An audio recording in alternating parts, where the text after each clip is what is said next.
Hi, hello mga kapobre. Kusim TV po. At muling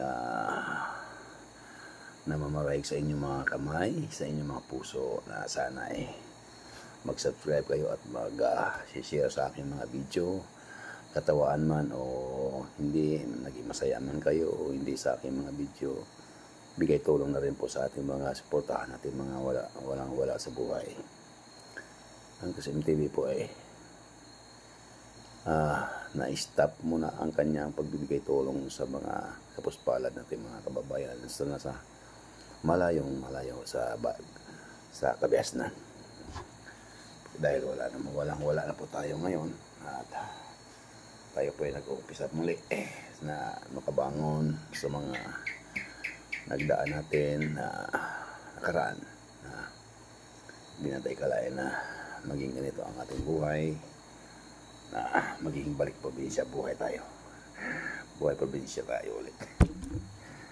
Yan talaga siguro ang buhay.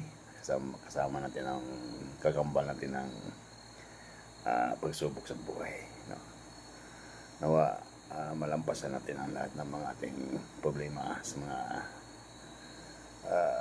kunting sigalot sa ating buhay. Ang topic natin ngayon pala itong ating madalas na pag-ulan, lalo na po sa lugar ng Kamalilaan na talagang malapit sa katubigan pagdating sa baha sa tag-ulan. At tungkol din naman sa mga presyuhan ng mga bilihin ngayon na sa pagtaasan na hindi na malaman kung anong gagawin ng buong mamamayan ng sambayan ng Pilipino. Ang kahirapan ngayon sa buhay. Dati nagis na natin mababang halaga, mababang presyo ang mga bilihin ngayon ultimo po ng ipot ng manok, ultimo basura na noon tinatapon lamang, ngayon po ay talagang kinumpuni ng ilan nating mga kapuspalad ng mga kababayan. Dahil siguro talaga sa dumadami ating populasyon, dumadami ang ating mga nangailangan ng kabuhayan na hindi rin naman na magampanan ng ating pamahalaan ang mga pangailangan ng sambayan ng Pilipino. Marami nakapagtapos, ngunit walang trabaho. Mayroon namang hindi nakapagtapos pero magandang trabaho. Ganun natin siguro ang takbo ng ating buhay. No? Pero sana naman hindi tayo mawala ng pag-asa. Hanggang tayo may buhay, may pag-asa. Kaya yun na kung minsan tayo magkasakit, talagang hirap na hirap po tayo kung saan tayo patungo. Hirap na hirap tayo kung saan tayo lumapit. Kung mayroon man tayong malalapitan na mga politiko, magbibigay rin ng kukunting bagay lang na hindi sapat sa pangailangan ng isang may sakit. Kaya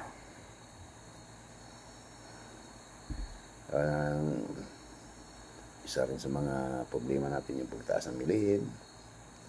Tapos yung mga produkto natin kapag binibinta natin, binibili ng mura. Talagang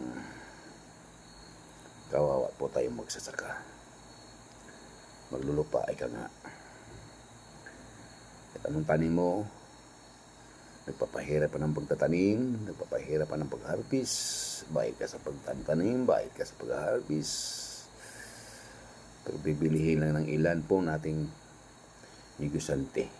Bibilihin na po ng mura. Talaga naman buhay ni Juan. Bakit hindi tugma sa gusto ng mamamayan na magsasaka na bawat buti ng bigas ay mahalaga sa kanila. Pero binibili lang po nila ng mura. Binibili lang po ng mura ng ating mga ilan natin negosante. Kumbaga sinamantala din nila ang kahinaan natin bilang isang magsasaka. Doon lang nga tayo babawi kapag tayo ay gumanda ang harvest. Bibili naman ang mura pagdating sa mga sakim at gahaman na negosante. Hindi naman lahat, pero mas marami talaga ang namantala sa mga magsasaka. Pawis, gutom, ulan, pasma sa kusog, sa lakas, ugat.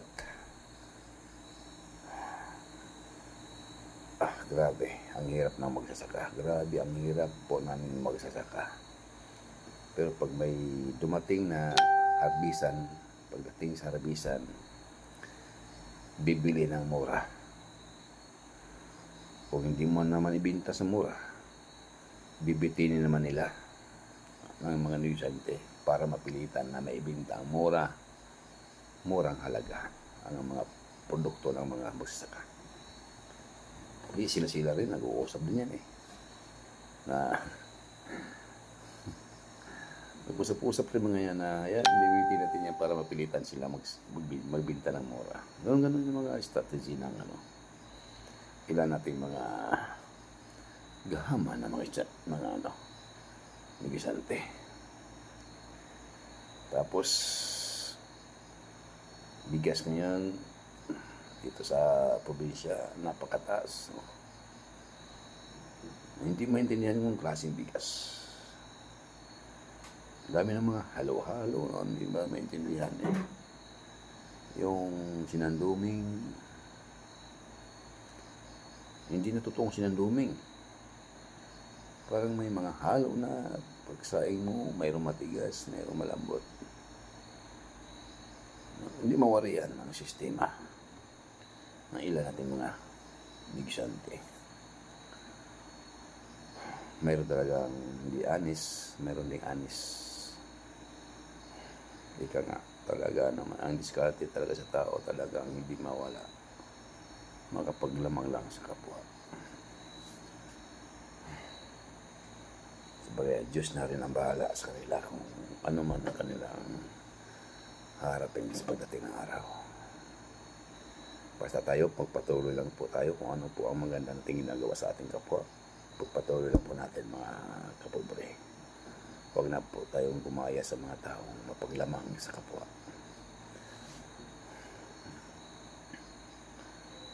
Dahil ang taong mapaglamang sa kapwa, yumaman ka man. Pero pagkawala ng yaman mo, minsan lang din sa buhay mo. Mas maganda na yung normal, lumaban ng parehas, lumaban ng patas, para ang buhay mo stable, continuous, na ganun lang talaga ang buhay mo. I-compare mo sa mga mayayaman, tapos biglang nawala ka ng kayamanan na halos magpakamatay mga yan. Di tulad natin na talaga normal na buhay.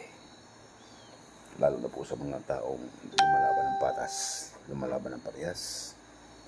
Tuloy lang po natin yan, mga kapobre. Diyos na pong bahala sa ating paghanap buhay ng katapatan sa ating kapwang mahirap. God bless sa inyong lahat. Ito po si Chrism TV. Muling nagpapasalamat sa inyong lahat.